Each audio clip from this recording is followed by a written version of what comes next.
dia tuh pengen ini I'm your new boss gitu. Saya tuh bos baru kalian, saya jenderal, saya militer. Kalian harus segera mengenali saya. Karena 10 tahun kalian itu punya majikan yang gak karu-karuan.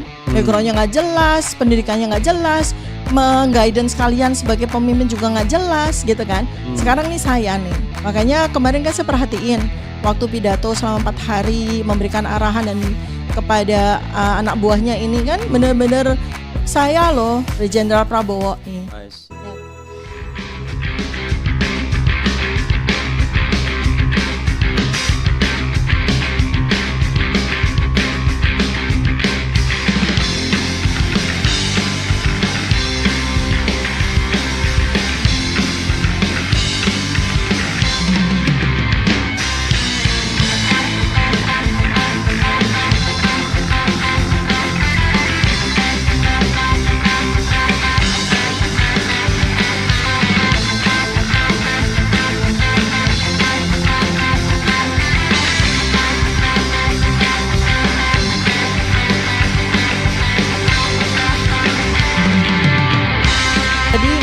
Saya sebetulnya sudah menyiapkan sebuah naskah pidato gitu ya untuk suatu acara.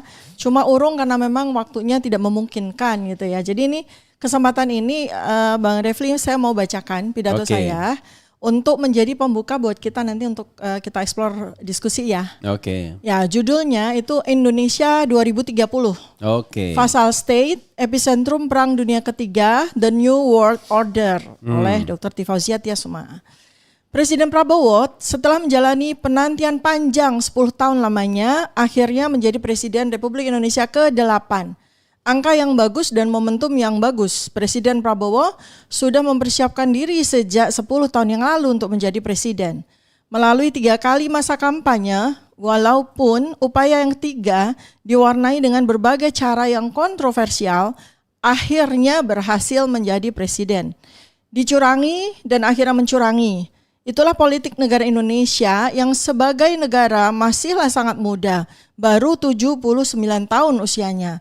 Masih menggunakan cara anak-anak balita ketika bermain, halalkan segala cara untuk mencapai kemenangan.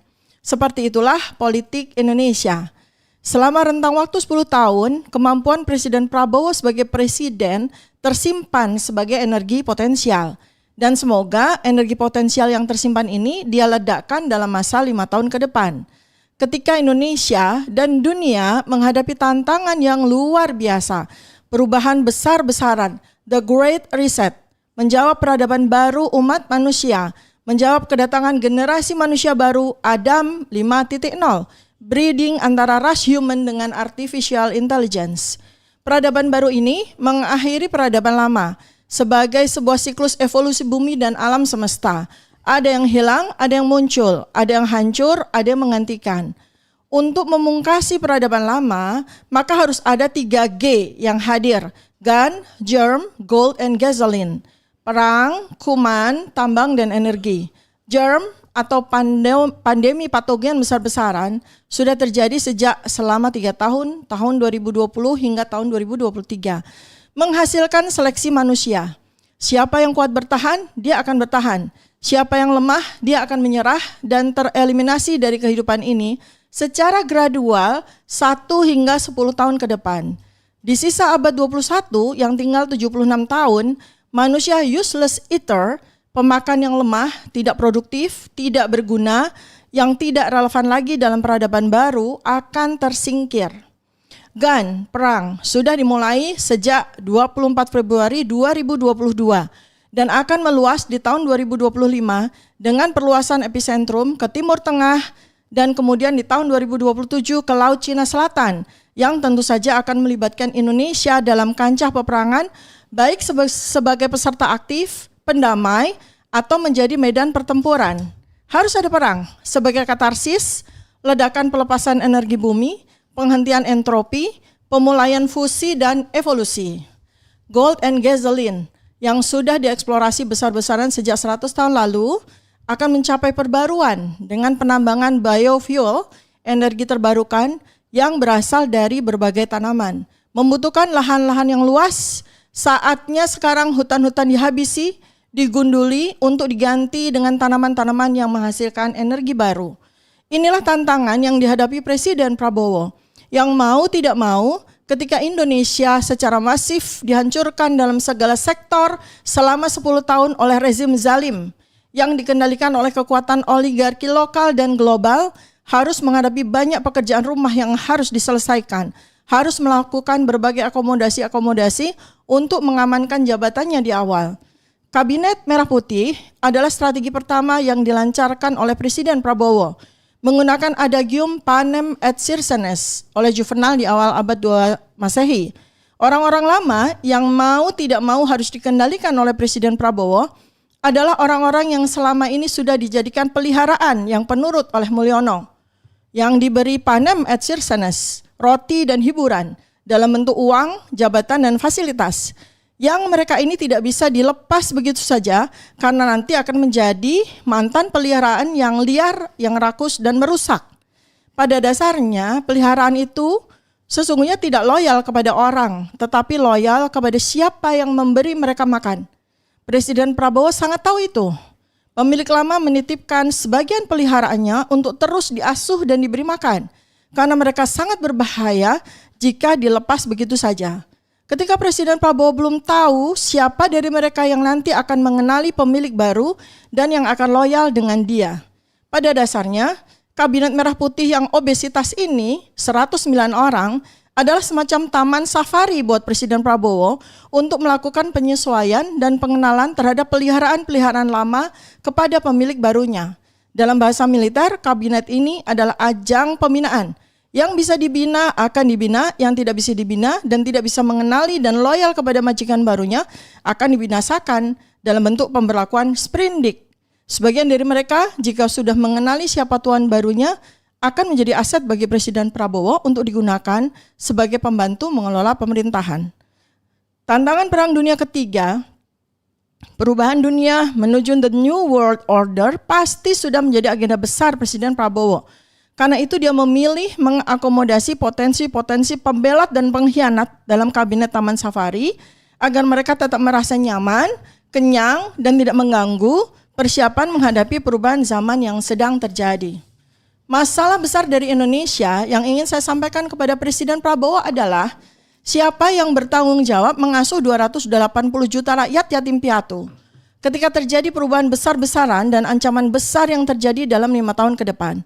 Apakah sebagian dari mereka juga jika sudah mengenali siapa tuan barunya akan menjadi aset bagi Presiden Prabowo untuk digunakan sebagai pembantu pengelola pemerintahan, atau begitu saja membiarkan rakyat yang tidak mampu bertahan tereliminasi dengan sendirinya, bunuh diri, mati kelaparan di jalanan, atau saling bunuh, atau mati karena penyakit, atau hadir menyelamatkan mereka? Apakah rakyat 280 juta ini terlalu banyak bagi tanah ini? Tidak.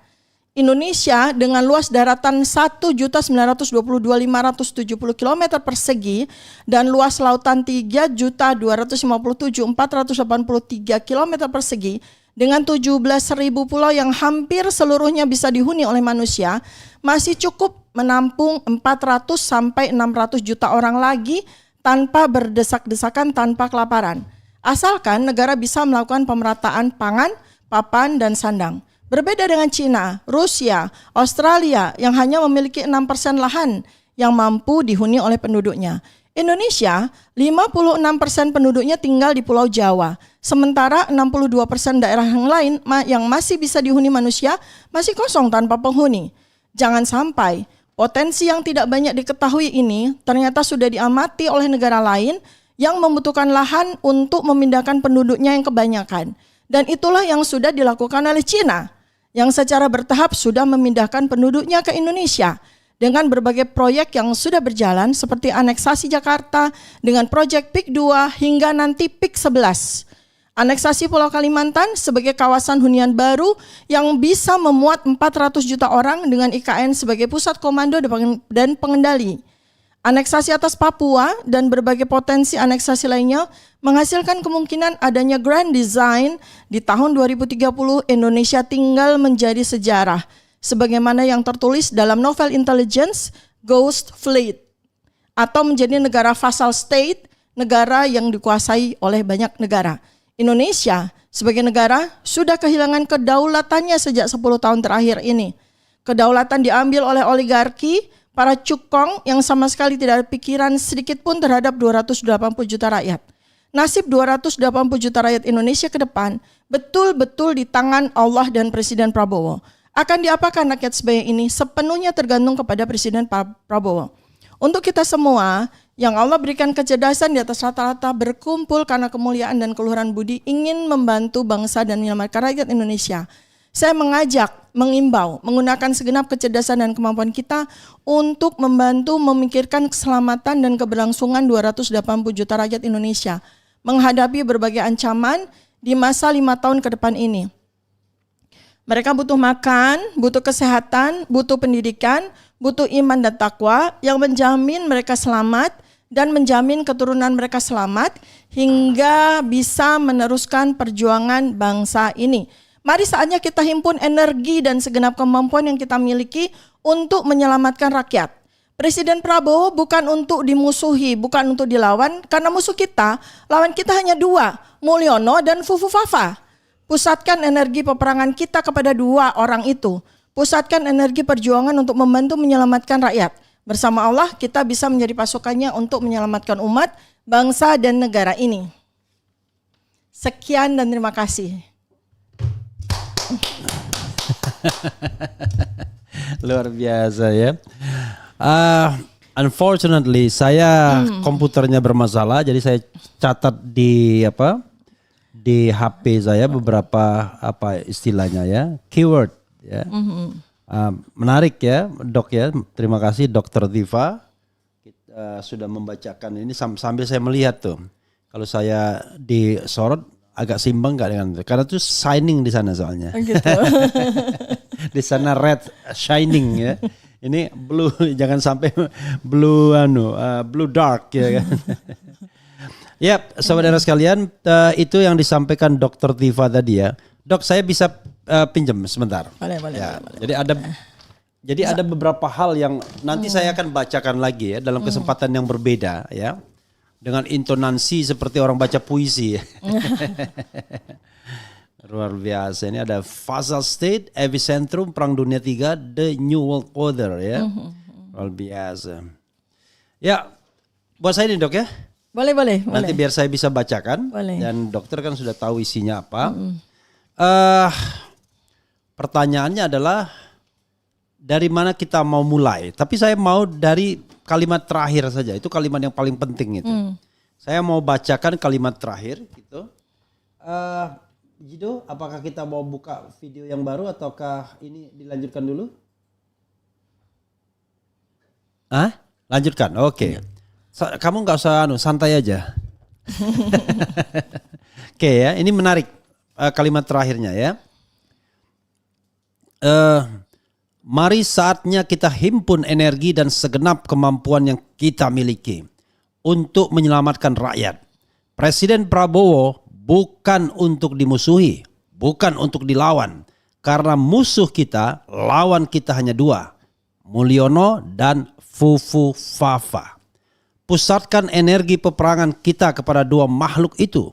Pusatkan energi perjuangan untuk membantu menyelamatkan rakyat. Bersama Allah kita bisa menjadi pasukannya untuk menyelamatkan umat, bangsa dan negara ini. Allahu Akbar. Allahu Akbar. Jadi Dok, ini perkara serius pernyataan terakhir ini. Kok musuh kita cuma Mulyono sama Fufu Fafa? Bisa dieksplor. Ya karena begini, jadi Presiden Prabowo ini kan seperti yang tadi kita sampaikan di awal baru 9 hari. Cuma memang gini ya, jadi saya ingin mengulang karena ada sebuah kajian saya secara behavioral neuroscience yang sangat penting ya. Mengenai bagaimana kita bisa mengenali seseorang. Itu dari karakter, kemudian dari empirical, dan bagaimana kita melihat pengalaman-pengalaman. Pak Prabowo, Presiden Prabowo ini kan orang yang kalau secara kepribadian itu kombinasi antara kolerik dan melankolik. Nah ini penting sekali ya. Kita punya presiden kolerik dan melankolik. Jadi kolerik itu apa? Kepribadian itu ada 4 lah kurang lebih ya. Tapi bisa kombinasi. Yeah. Pertama tuh kolerik, Apa itu? Kolerik itu kepemimpinan, pemimpin gitu. Oh, Leader, oke. singa, lion gitu ya. Iya, oke. Kemudian phlegmatic itu orang yang cenderung santai. Iya, Kemudian melankolik. Melankolik. Ya, kemudian sanguin. Sanguin itu orang yang dikendalikan oleh darah gitu ya. Jadi gampang panas gitu-gitu. Mut-mutan lah. Ya, emosi sangat dikendalikan oleh emosi. Terus melankolik. Nah, pada dasarnya setiap orang itu nggak tunggal secara kepribadian. Dia bisa kombinasi. Nah, kalau saya dari sisi behavioral neuroscience saya melihat dari Pak Prabowo ini, beliau itu kombinasi antara kolerik dan melankolik. Dan kayaknya juga kalau lihat pakai ilmu Bazi dan sebagainya gitu ya, itu kan beliau ini kan lahir di sio kelinci gitu kan. Jadi memang berkecenderungan untuk lembut hatinya begitu kan. Tapi kontras. Ya, paradoks itu tadi. Jadi ada sebuah alasan juga ya kenapa kok beliau menulis buku itu Paradoks Indonesia. Jadi kita juga harus siap-siap untuk menghadapi presiden yang berkelakuan paradoks. Karena antara kolerik dengan melankolik itu kan kayak kutub utara sama selatan ya. Kanan sama kiri. Kalau orang kolerik itu kan cenderung tegas, bengis. Tapi sebaliknya beliau tuh melankolik gitu, punya kucing kesayangan namanya Bobby Kertanegara, bahkan sebagai anggota keluarga yang diboyong pertama kali pada saat beliau udah jadi presiden, itu kan sangat melankolik gitu orang itu. Tapi di sisi lain Bobby Kertanegara, saya ada Lucy, berarti Lucy Kebonjeruk saya.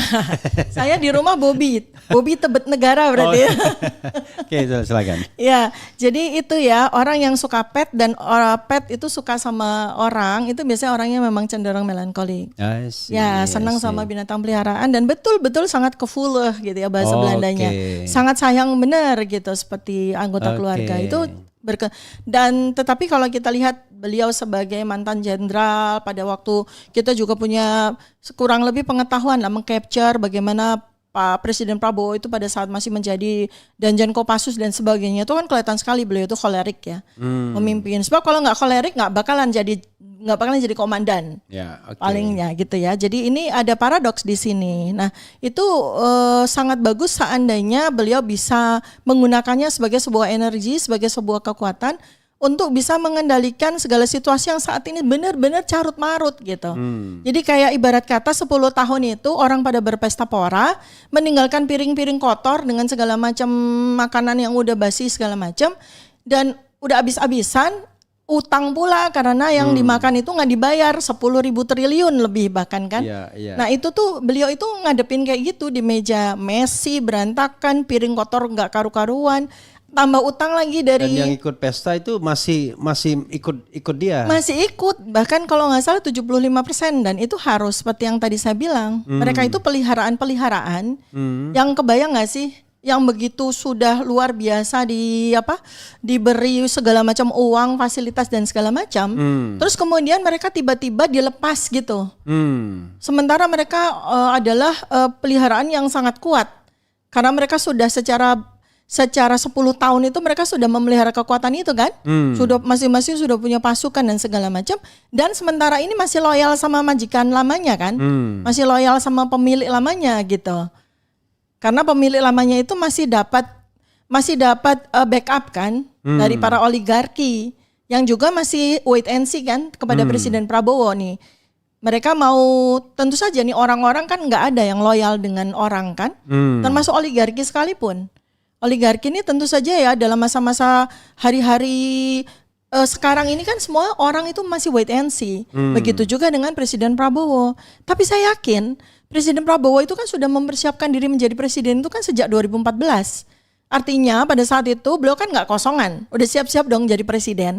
Udah siap-siap dong dilantik. Ya kan? Pasti beliau itu udah punya blueprint, udah punya grand design, udah punya rencana-rencana segala macam. Maju lagi di 2019. Udah siap bahkan waktu itu kan kita semua tahu ya bahwa situasi di 2019 itu kan paradoks dengan yang terjadi di 2024 kan. Makanya waktu itu dia dicurangi, sekarang dia mencurangi kan gitu ya. Ya itulah politik gitu. Kita kan juga nggak bisa membenci orang gara-gara perbuatan yang dilakukannya pada saat sekarang. Karena we never knows siapapun yang maju apakah dia mencurangi atau dicurangi.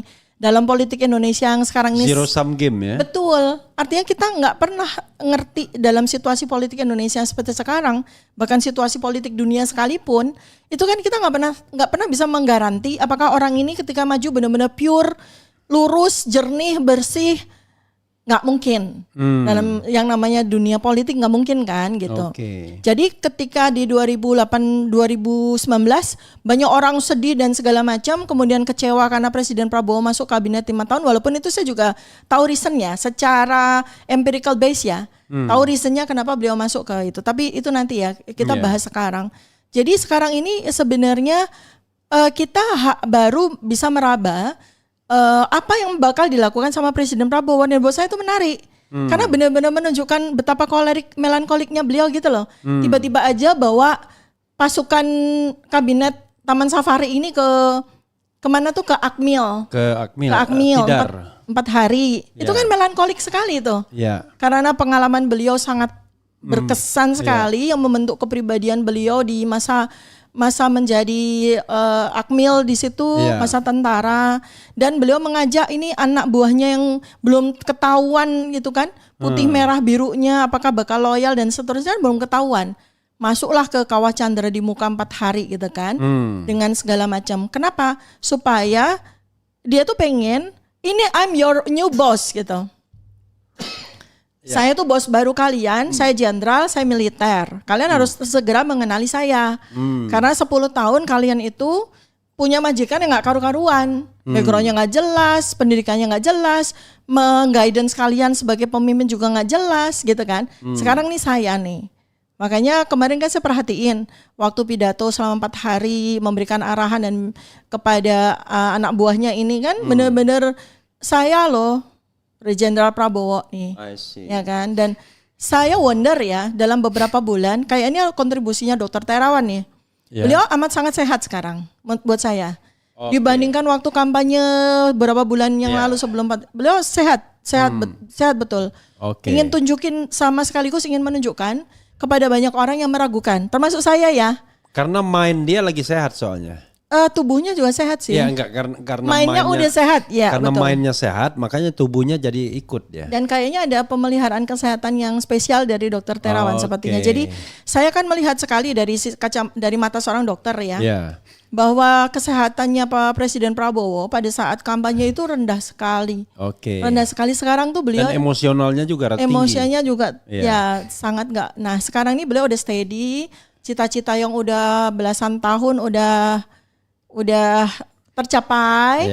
Cuma sekarang ini beliau dalam kondisi yang saya tidak sepakat kalau dibilang insecure apa tidak confident, saya nggak sepakat.